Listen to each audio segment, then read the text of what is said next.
Hey guys, I'm Ethan Redden, and I am now a YouTuber, I guess, because this is my first official big YouTube video that I've actually put work into, unlike my last one. So, welcome to my YouTube channel, I guess. I am a founder of an LLC in Columbus, Ohio called Redden Evolutions. Well, I don't know what I was thinking. It's a social media marketing company. I'm also an OSU college student. I am 21 years old, and I want to talk to you guys about entrepreneurship and lifestyle skills, and also minimalism, which might be kind of contradictory to the title of this video, depending on what I name it. But today, I just want to jump right into it, and if you guys are ready, let's go. I want to talk to you guys today about minimalism and why I dislike it the way it is. So I wrote a little script here just because I don't know how other YouTubers do it, but I cannot just memorize all this information. I just want to sit back here and refer to this. So before I go on talking about why I dislike minimalism, I should probably educate you guys, some of you guys, on even what minimalism is. So minimalism is basically, to Google, an art movement. To the minimalists, these two popular guys that talk about minimalism, a tool to lead a better life, and to majority of people, mass confusion. If you can see, this is one of the first and major problems I have with minimalism. Whenever you try to look up a definition, there's no real clear-cut definition that makes sense for the whole thing. I mean, I don't want to make people really pissed off, and I might be digging my reputation in the hole already in my first video, which is not the best place I want to be. But most of all, I really like this guy's YouTube content. His name is Matt D'Avella, and you guys should check him out if you're really interested in minimalism. I mean, I don't agree with all the content he puts out, but I do like his channel overall. It's one of my favorite YouTube channels. So thanks to you, Matt D'Avella. Matt D'Avella, that's how you pronounce it. Thanks to him, I got to talk about this video and actually show my interest in it. So yeah, now minimalism actually is kind of just like a movement or a social media movement. I don't know what to call it, but basically a lot of people have been talking about it, and you might have seen it in magazines and as like artistic way, like a clean, cool looking apartment or house with very blah colors like taupe or black or white. I feel like I just pissed off a bunch of people by saying it's blah, but my point is you've probably seen it at the artistic front, and also minimalism in the sense of like people just tossing a bunch of their excess items. It's kind of like, to most people, the opposite of hoarding, if that can make sense to most of you. But I'll get into more detail of what minimalism is to me the more I talk about this. I guess that's the next point. What it means to be a minimalist for me is kind of complicated. So first I want to talk to you guys about how I found minimalism and how it affects my life and how I use it. So basically, I found minimalism just stumbling upon one of Matt D'Avella's YouTube videos, and I've come to grow to the understanding that it just basically was the anti-hoarding thing. I just wanted to get rid of a lot of my crap, to be honest with you guys.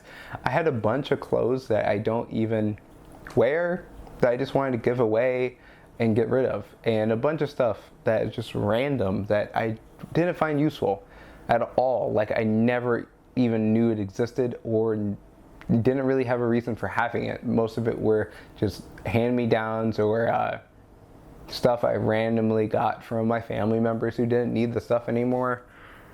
Repurposed things and project ideas that never went anywhere, and I don't plan on making them go anywhere.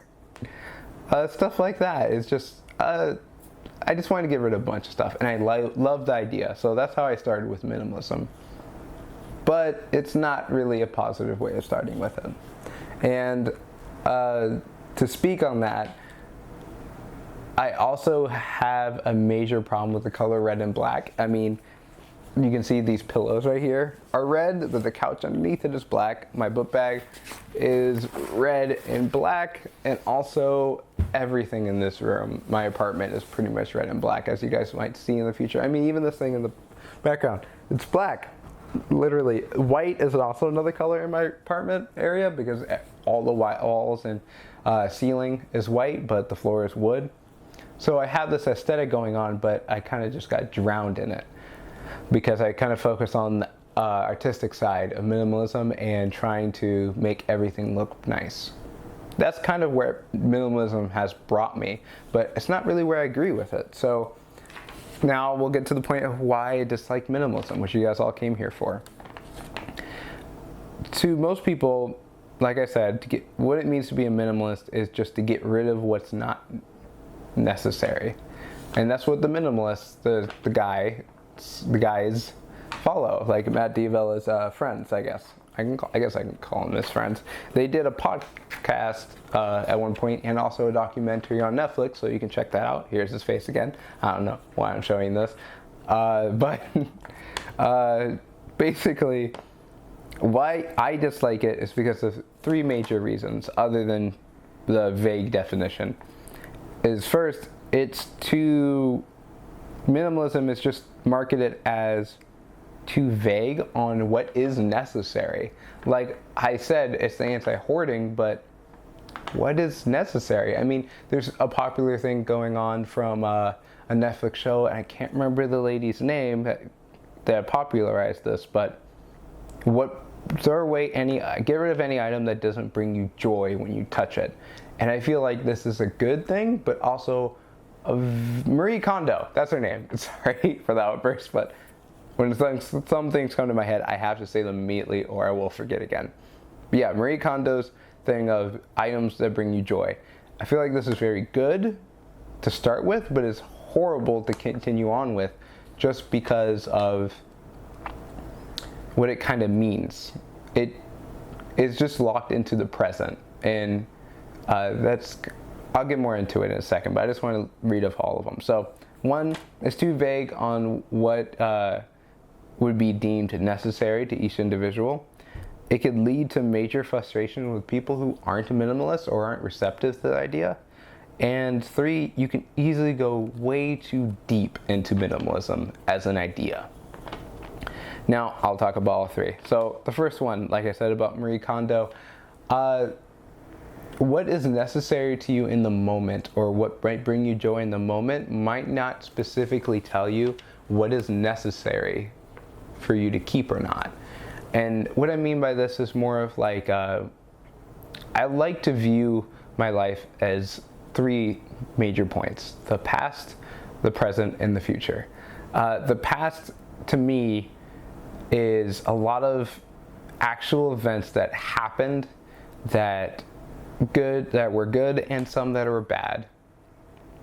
And it's a good point to learn from them, but to be honest, life gives all of us our past as a gift to us in our day, pretty much. And the moment you're having now while watching this, your past is given to you as a present.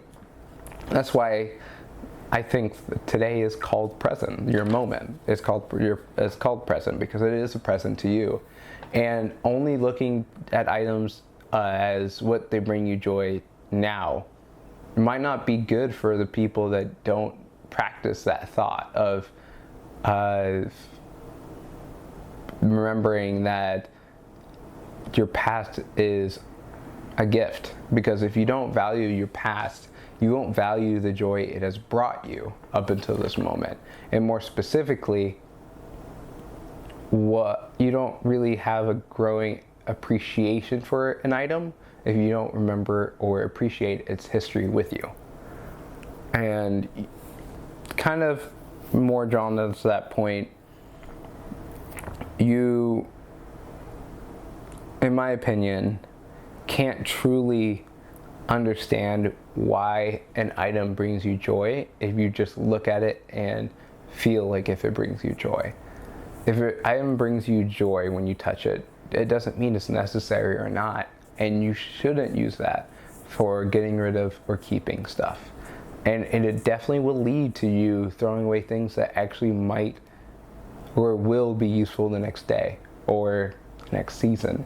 And that's kind of my point. Also, you also have to keep in mind other things like that jacket that is too big for you right now. If you were a high school student like I was, I hated this big winter jacket my mom gave me, and I was going to throw it away when I found minimalism, but it sounds like that sounds so bad. Found minimalism.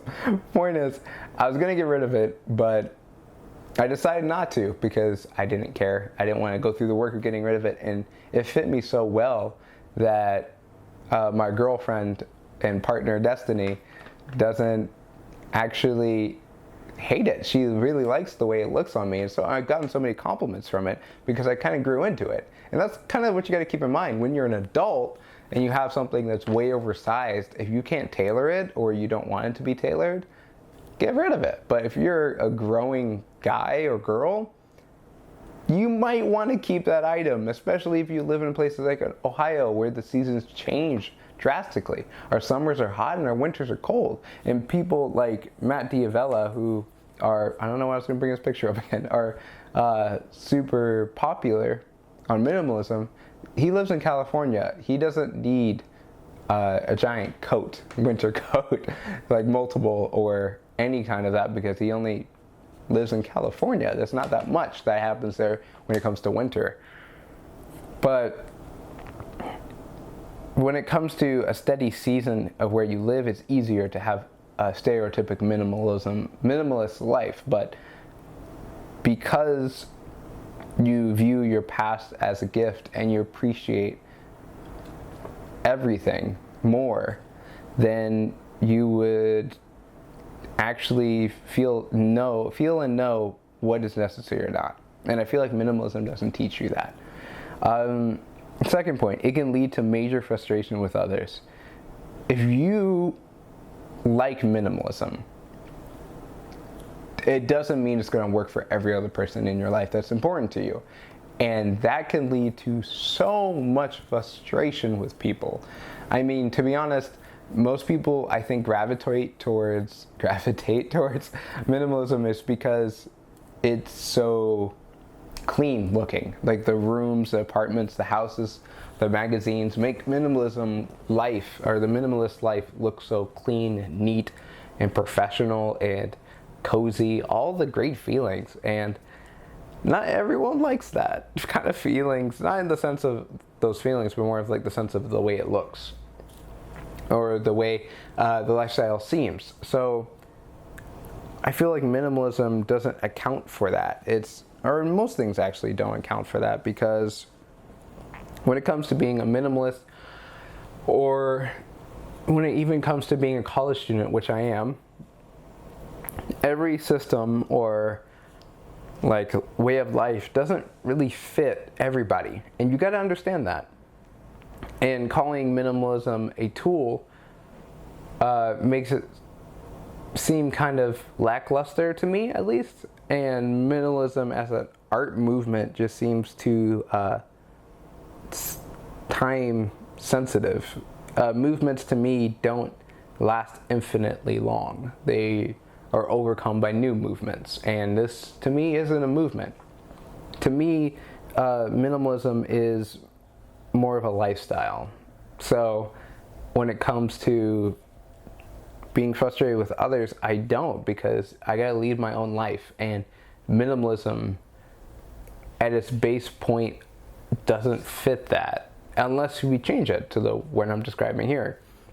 As a lifestyle, it fits much better, and it's easier not to get frustrated with people.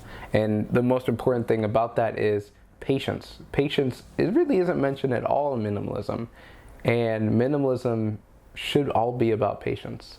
And that kind of leads me into the third point.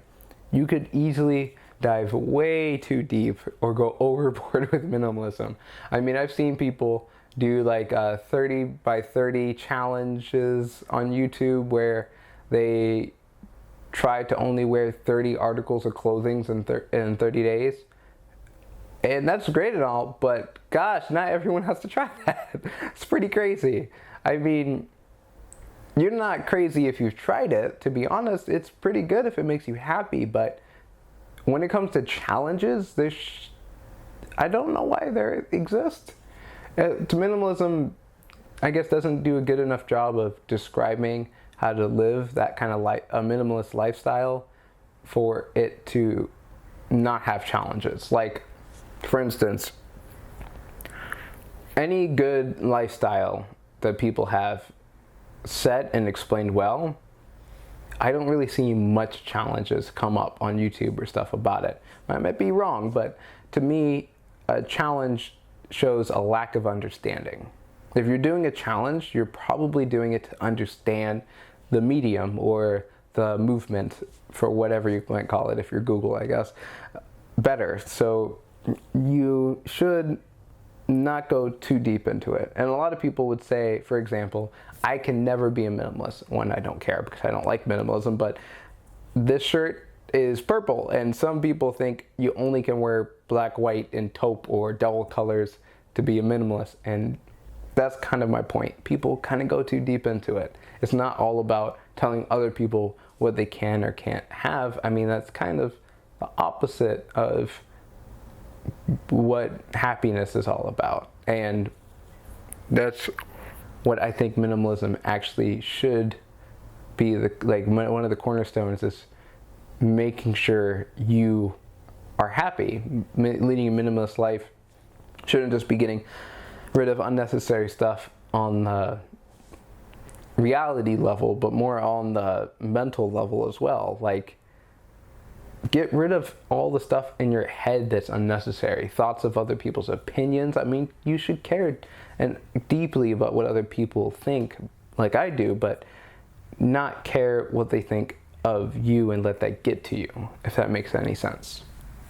Like, if people say in the comments of this video, it was a okay video, then I'm gonna be devastated by that. I'm gonna be like, crap, I should have worked harder. I should have said things better. But still, I won't let that get to me. I won't be thinking about it when I go to bed and be like thinking about it for the next couple of days and let it stop me from making another video or making the videos how I want. I just would be like, crap, I wish I could have reached out to that person. That kind of hurts to know that I can't reach out to everybody, but that's kind of my point. Like, again, not every system is perfect for everyone. There's no one way in anything that's perfect for every single person alive. And you should be more patient and happy if you're going to call yourself a minimalist. But yeah, so that leads me to like the conclusion. What a minimalist should be, at least to me.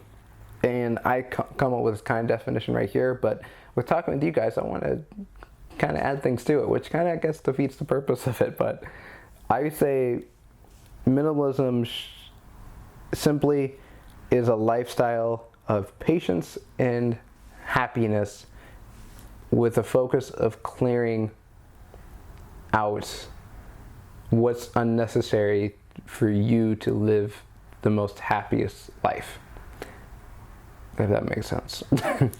And add more to the fact, I've come up with just 3 simple rules that make sense for someone who wants to be a minimalist. I would say, keep clean. I mean, if you want to be a minimalist, keep your space clean. That's kind of what makes you happy already. And you'll get you easier to clearing the space in your mind of unnecessary things if the space around you is more clean. And I'm pretty sure everyone who loves minimalism loves things being clean, simply put, and organized.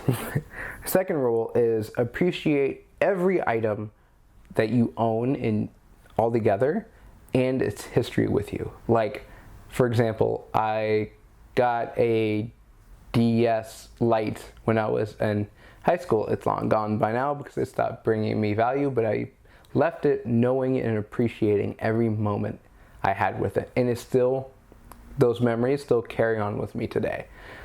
Appreciate every item that you own and know why you bought it and what that ties back to. Let me give you a better example that might be a little bit more understanding. I got a pineapple decor over there in my kitchen.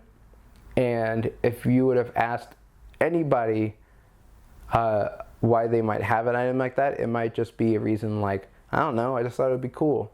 But for me, it shows the fact of how much I love cooking, and that pineapple decor helps me so much in decoring a pineapple, getting rid of the inside thing. And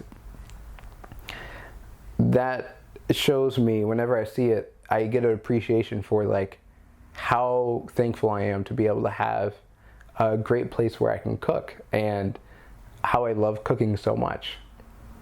Another thing is, the third rule is know of every item in your possession. And this is kind of like the cornerstone of the previous two rules. You can't keep clean of everything if you don't know where everything is. And you can't appreciate everything if you don't know something exists. And if you know of every item in your possession, if you appreciate every item and you keep your space clean, you will naturally get rid of what's not necessary. Just naturally. And I think that's what minimalism should be. So I hope I didn't bore you guys too much. I will be turning this to a podcast and breaking it up for Instagram and stuff. After I cut out here, I will put bloopers up. I thought they were pretty funny because, I don't know, I thought they were kind of funny. But I will put like I said, put this in a podcast. And also, follow me on Instagram, please. I need more followers. And Facebook, of course, Snapchat. I'll put it all in the description and maybe some on screen. And also, like I said, I do have a social media marketing company. So if you guys want to follow that kind of content too, you're welcome to do so. I have an Instagram and a Facebook page for it. I will be updating all this stuff regularly coming in the next few days. I just wanted to get this video out first. And more on that, if this video was helpful to you guys at all, or you had some opinions or disagreements, please send me a message. Or just in like 30 days, if you had never heard of minimalism and this helps you, send me a message too. I would love to hear from you guys to see how this is helping your guys' lives. And I would love to hear disagreements too, because I love gaining more knowledge. And I'm not right about everything. This, again, is just all my opinion. So I hope you guys have a wonderful day. And I hope to see you guys next time when I try to ruin my reputation again with something else. All right. Bye, guys. Oh, there's the remote. Yep. Okay, you got this. Come on. First YouTube video. They wanted to hear about this, but you also don't want them to hate you. So be nice, be clear, be understandable.